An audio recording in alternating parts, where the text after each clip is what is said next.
Alrighty, it's another that time of day where I make a video that time of week. I haven't uploaded one in a couple weeks, but it was a holiday and I didn't really feel like doing a video. But another video now is finally here. But Red Dead, I see mostly being praised, right? We can accept that this game is. I feel like it deserves the 97 that it has on Metacritic. There are some fans however, that disagree with that. They think that the game is boring. They think that the mechanics are slow. Which, look, people who are thinking that way, I think that they went into it. It's just either not their type of game, or they went into it expecting like really odd expectations. I expected the slowness of the movements and everything. Some people are saying that the controls are delayed. I would disagree with that. And I feel like the Rockstar games have always felt like this up until GTA 4, where it has that engine where the character actually has weight to them. I don't think it's input lag. I think it's the weight of the character that you're always portraying as. The reason why it takes.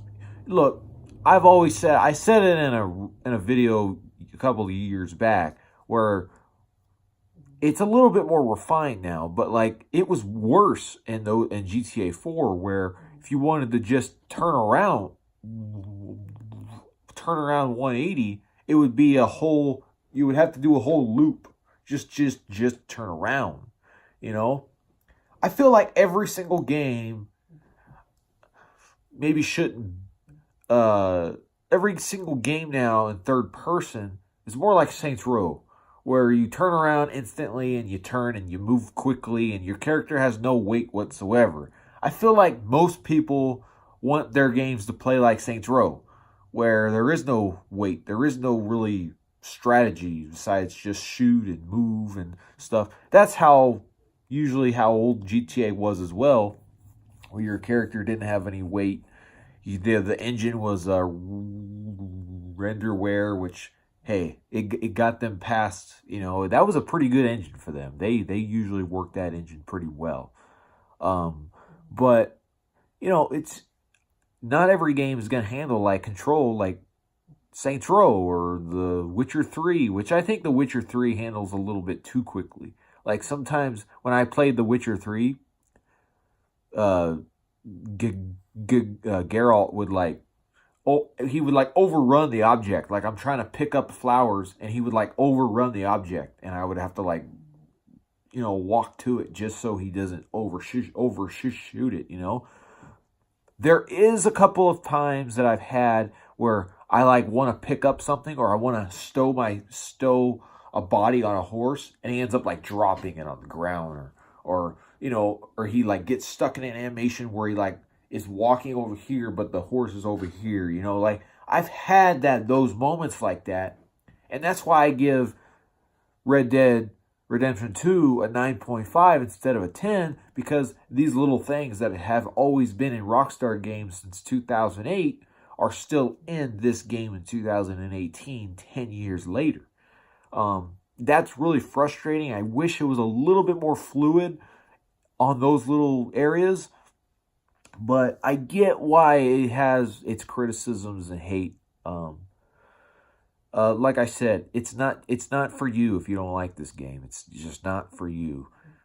I heard some say that the map isn't big enough, but yet again, they complained when the game offered them too much to do. They were overwhelmed. Well, you'd be overwhelmed even more if the map was bigger. The map is humongous, and it includes New Austin from RDR1. I mean, what else do you want? Don't you want more? It's just, I don't know. There's picky people, but there's also look, Red Dead has its flaws, but I could forgive it for the effort, the amount of things that you encounter. Like you could shoot a NPC in the leg, at a store. Say you're trying to rob the store or whatever, so you shoot them in the arm or leg or even eye. I guess they could survive headshots or whatever to the eye. You come back at a later date, they'll remember you, they'll hate you, and they'll be wearing a cast or some brace. I mean, how awesome is that? What other games do that? I mean, however, you go to NPCs, you go to a town, they'll remember you. They'll be like, welcome back, partner. They'll call you by your name. Some guys will like, please, can you give me a tip? I need some money. And and you'll see them time and time after again. It's just, I don't know if they're paying attention to this. Like, because how many games do this in games? Like, it's just, you see these NPC interactions. It's the best I've ever played in a game. Hands down, there's no game that comes close other than like GTA 4. It's only Rockstar's innovations that come close, but like, I feel like just Rockstar does the best when it comes to these type of details. Yeah, you don't have to probably, do what you have to do. Like I watched Seventh Levels review, and he said like you don't have to groom your horse, you don't have to feed your horse, which you don't. But I also disagree with that, because if you have a really good horse and you spent good money on a horse, and his health does go down over time when, with like the wear and tear, you're going to want to feed him to keep him, or you're going to want to, yeah, the fast travel system and everything. Yeah, it's broken, right? You can't fast travel back to your home, which is, look, that's frustrating. I will say that. But at the same time, I didn't mind, because what keeps it interesting was the little random encounters that you come across on your way to there.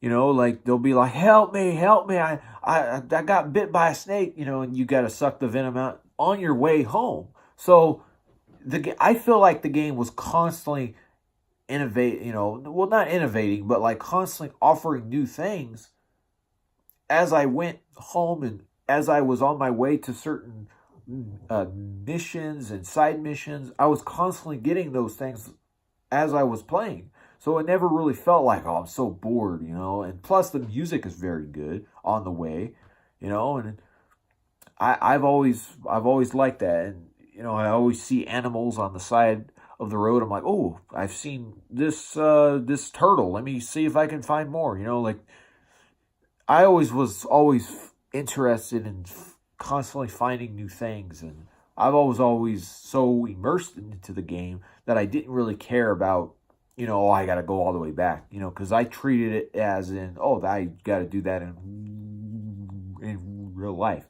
I don't complain that we got to go to the store, all the way down. Oh, I better fast travel to the store, because in real life, I don't fast travel. We go there in real time. That's what I did. I didn't use fast travel one time in my playthrough. The only time I've used it is in multiplayer when I was playing with some buddies last night. That's the only time I've used fast travel. But other than that, Red Dead is a masterpiece of a game, and it's the best game of the generation. I don't think it comes close. Maybe you could say The Witcher 3, but I really want to grasp The Witcher 3 before I can really, play it myself, before I can really say it's a masterpiece. Because I played The Witcher 3 and I had a hard time playing the game. So I will